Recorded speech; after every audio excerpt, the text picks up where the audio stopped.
Assalamualaikum warahmatullahi wabarakatuh. Alhamdulillah kembali lagi nih bersama saya Mubroh U 2018, program studi ilmu hadis UINHAS Jember. Di sini saya akan menjelaskan materi tentang mata kuliah Islam dan budaya lokal yang diampu oleh Bapak Mawardi Purbo Sanjoyo MA yang mengutip dari salah satu buku yang berjudul Sejarah Kebudayaan Islam. Kata akulturasi berasal dari bahasa Inggris yaitu actor, yang artinya menyesuaikan diri kepada adat kebudayaan baru atau kebiasaan asing. Sedangkan menurut KBBI, akulturasi adalah percampuran dua kebudayaan atau lebih yang saling bertemu dan saling mempengaruhi atau proses masuknya pengaruh kebudayaan asing dalam suatu masyarakat. Sebagian menyerap secara selektif sedikit atau banyak unsur kebudayaan asing itu.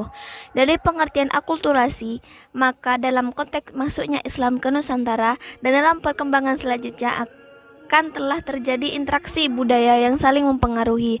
Namun dalam proses interaksi itu, pada dasar kebudayaan setempat yang tradisional masih tetap kuat, sehingga terdapat suatu bentuk perpaduan budaya asli Indonesia dengan budaya Islam. Islam disebarkan para penyiar dalam dakwah damai dengan pendekatan inklusif dan akomodatif. Kebanyakan asal Belanda memegang teori bahwa asal muasal Islam di Nusantara adalah anak benua India, bukan Persia atau Arab. Sarjana pertama yang mengemukakan teori ini adalah Piet Napel, ahli dari Universitas Leiden, Belanda. Ia mengaitkan asal muasal Islam di Nusantara dengan wilayah Gujarat dan Malabar.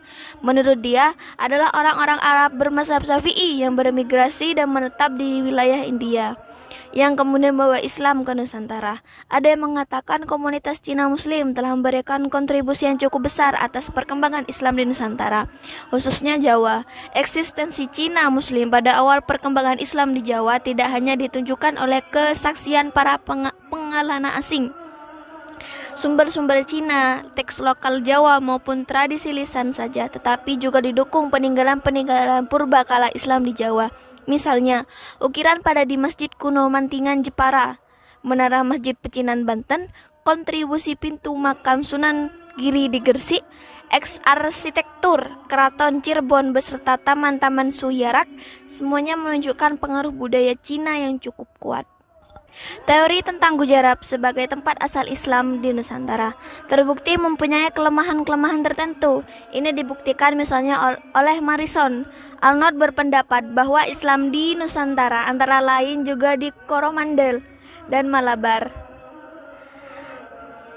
Menurut Arnold, orang-orang Arab pendatang melakukan perkawinan dengan wanita lokal yang melakukan kegiatan-kegiatan penyebaran Islam.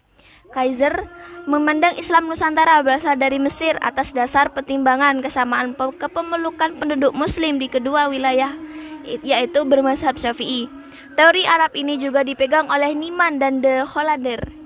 Dengan sedikit revisi, mereka memandang bukan Mesir sebagai sumber Islam Nusantara, melainkan Hadratul Maut.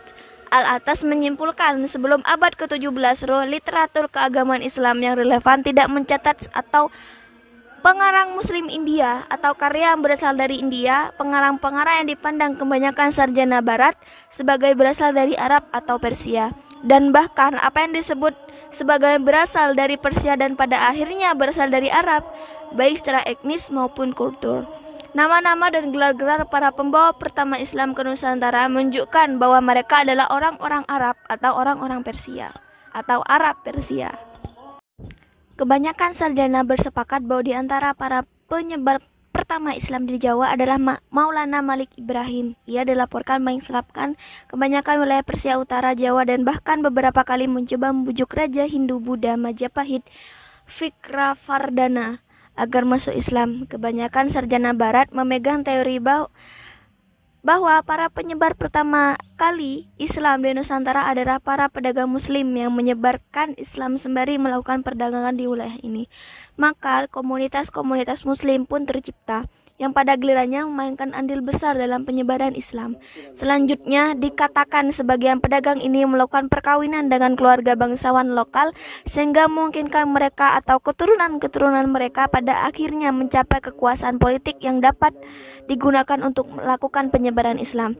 Suasana intelektual yang kosmopolitan ini dipupuk oleh kepentingan dagang dan kekuasaan serta dibina oleh para penguasaan kota-kota pelabuhan, dan bahkan meskipun dengan intensitas yang berbeda.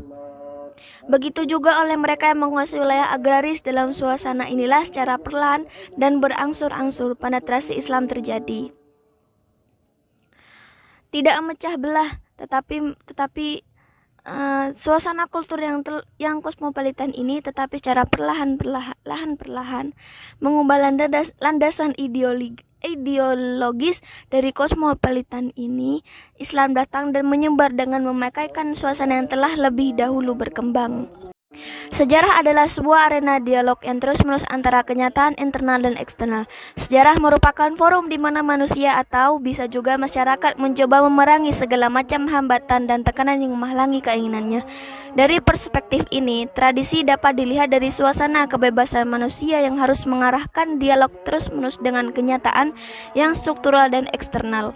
Karena itu, upaya untuk menemukan berbagai tradisi yang mendasari berbagai masyarakat Islam yang berbeda-beda merupakan cara untuk memahami perjalanan serta prospek sejarah masing-masing.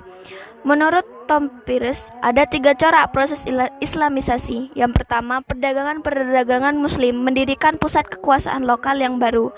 Yang kedua, mereka berhasil mengislamkan penguasaan daerah. Dan yang ketiga, seperti yang dikatakan oleh Tom Peirce, dengan kasus Pasai, mereka berhasil merebut kekuasaan. Di dalam historiografi tradisional, semuanya tercampur baur antara mitos dan tradisi. Dalam pengertian sebagaimana masa lalu ini dilukiskan dan dipercayai, dan sejarah dalam arti sebagaimana masa lalu itu secara real yang pernah dialami. Betapa tipis sesungguhnya batas yang memisahkan kedua hal ini. Bila sejarah telah bergabung dengan mitos, maka semuanya adalah mitos. Bila sejarah telah diselimuti oleh segala macam corak nilai, asumsi dan aspirasi, kata seorang ahli sejarah, maka ia harus disebut masa lalu atau the past. Proses Islamisasi dan pembentukan negara ini tampaklah 2 pola yang menonjol. Yang pertama adalah situasi di mana Islam memainkan peran yang menentukan dalam proses pembentukan negara atau pusat kekuasaan yang bercorak supradesa. Sedangkan yang kedua adalah keadaan di mana Islam harus menghadapi masalah akomodasi struktural. Dalam proses Islamisasi ini, bahwa Islamisasi sebagian besar masyarakat dianggap sebagai salah satu ingatan kolektif yang hampir dipercaya secara total kebenarannya. Kisah penyebaran agama Islam nyatanya tidak berhenti hanya sebatas catatan sejarah belaka, namun lebih jauh telah menjadi sebuah pertanggungjawaban kultural yang diperkuat oleh adanya meminjam konsep Taufik Abdullah, jaringan ingatan kolektif yang trans daerah. Atas peta mata seluruh Nusantara ini tampak terlihat oleh persilanganan kompleks dari jaringan ingatan kolektif yang faktanya tidak dibiarkan hanya hidup dalam ingatan, tetapi juga diaktualisasikan dalam struktur interaksi sosial budaya. Maka ini menjadikan ciri penting dari proses penyebaran Islam adanya ingatan kolektif ini yang membentuk jaringan interaksi sosial budaya yang menghubungkan masyarakat dari berbagai kelompok di Nusantara terhubung satu dengan yang lain. Ingatan kolektif adalah ingatan atau pengetahuan masa lalu yang dikenang secara bersama oleh individu-individu yang ada dalam suatu kelompok. Pada hakikatnya, hampir semua ingatan manusia dibentuk dan diorganisir dalam konteks kolektif ini. Hampir semua peristiwa ataupun pengalaman dibentuk melalui adanya interaksi antara satu individu dengan individu yang lain. Islamisasi pada asalnya dibentuk melalui adanya interaksi antara satu individu dengan individu yang lain, yang itu akan terus terawat dalam memori kolektif masyarakat Indonesia. Sebagai sebuah pengalaman yang secara kultural penting, Islam adalah agama yang universal, yang tidak dikhususkan pada umat dan bangsa tertentu sebagaimana agama-agama samawi sebelumnya. Misi utama Islam adalah rahmatan lil alamin, membawa kedamaian kepada seluruh alam. Dengan misi ini, Islam disebarkan ke seluruh dunia, termasuk Indonesia. Penyebaran Islam ke berbagai wilayah di dunia ini menyebabkan corak dan varian Islam yang memiliki ciri khas dan keunikan tersendiri daripada Islam yang berkembang di Jazirah Arab. Demikian pun saat Islam menyebar ke Indonesia, Islam tidak terlepas dari budaya lokal yang sudah ada dalam masyarakat. Islam yang berdialektikan dengan budaya lokal tersebut pada akhirnya membentuk suatu varian Islam yang khas dan unik, seperti Islam di Jawa, Islam Aceh, Islam Padang, Islam Sunda, Islam Sasak, Islam Bugis, dan seterusnya.